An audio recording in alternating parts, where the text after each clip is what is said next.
We're looking at a dealer certified 2022 FLHX Street Glide Standard in vivid black. Classic Harley-Davidson badging on the tank. Does have the Milwaukee-Eight 107 cubic inch engine, floorboards, a full crash engine guard. Does have passenger pegs, 2-up seat with a nice deep bucket, 1-touch saddlebags. Take a bunch of motorcycle essentials along for the ride. This one also has the docking hardware installed, so you can throw a rack or a backrest on it. Bullet turn signals with fender lighting.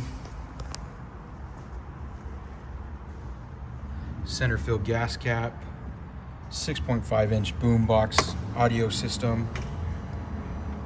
Easily connect your smart device, music, MP3. And we're looking at 2,571 miles on the odometer.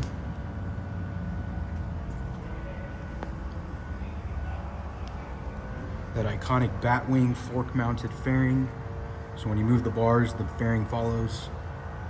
And does have those contrast cut enforcer wheels, dual disc brakes.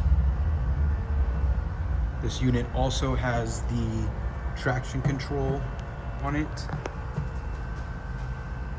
Let's go ahead and hear cold start.